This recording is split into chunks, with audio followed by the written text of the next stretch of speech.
પ્રભુ ઈસુ ખ્રિસ્તના નામમાં આપ સર્વને પ્રેમી સલામ. ગીત શાસ્ત્ર 103 અને 3-5 દાઉદ ભક્તે ઈશ્વર તરફથી તેને જે આશીર્વાદો મળ્યા છે એની યાદીમાં હવે 5મો આશીર્વાદ જાહેર કરે છે. કહે છે કે યહોવા ઉત્તમ વસ્તુથી મારા મોઢાને તૃપ્ત કરે છે, જેથી ગરુડની જેમ મારી જુવાની તાજી કરાઈશ.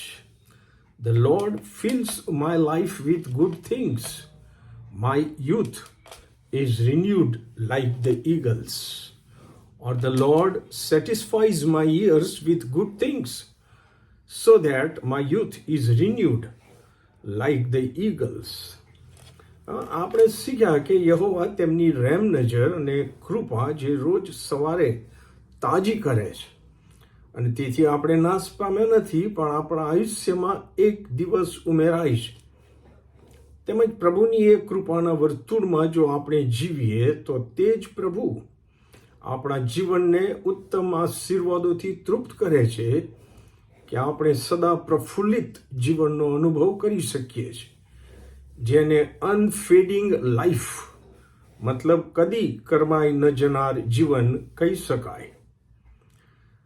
મનુષ્ય જીવનને ભલે જલ્દી સુકાઈ જનાર ઘાસ કે સાંજે કરમાઈ જનાર ફૂલ સાથે બાઇબલમાં સરખાવવામાં આવ્યું છે, અને તે સાચું છે, કેમ કે મનુષ્ય જીવન અનંત કાળની સરખામણીમાં તો ક્ષણભંગુર છે જ.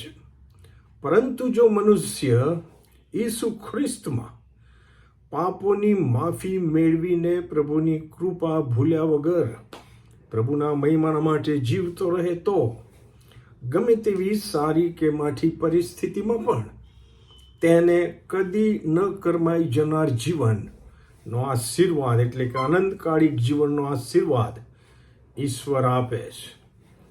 યશાયા 40:29-31 પ્રભુનું વચન આ પ્રમાણે કહે છે, યહોવા તે સનાતન ઈશ્વર છે, નબળાને તે બળ આપે છે અને કમજોરને તે પુષ્કળ જોર આપે છે. બાળકો તો નિર્ગત થશે અને છોકરા થાકી જશે, અને જુવાનો ઠોકર ખાશે જ, પણ યહોવાની વાટ જોનાર માણસ નવું સામર્થ્ય પામશે.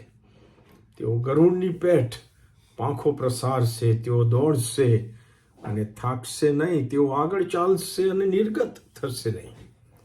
નવા કરારના શિક્ષણ પ્રમાણે જગતના સંકટો અને સતાવણીઓ વેઠીને પણ જેઓ પ્રભુ ઈસુના પુનરાગમનની રાહ જોઈને પ્રભુને મળવા માટે હંમેશા તૈયાર છે, તેઓને આ કદી ન કરમાઈ જીવનનો આશીર્વાદ મળે છે. 2 કોરિન્થી 4:16 કલમમાં સંત પાઉલ પણ સાક્ષી આપે છે. એ કહે છે કે એ કારણથી અમે ના હિંમત થતા નથી.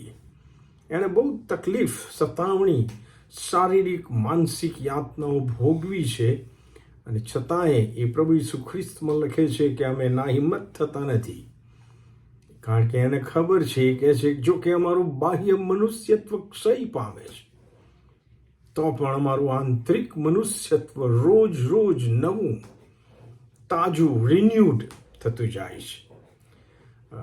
That is why we never give up. Though our bodies are dying, our spirits are being renewed every day. પ્રભુમાં વાલાઓ, આ ખાતરીદાયક આશીર્વાદના માટે આપણે યહોવાની આભાર સ્તુતિ કરતા રહીએ. આમેન.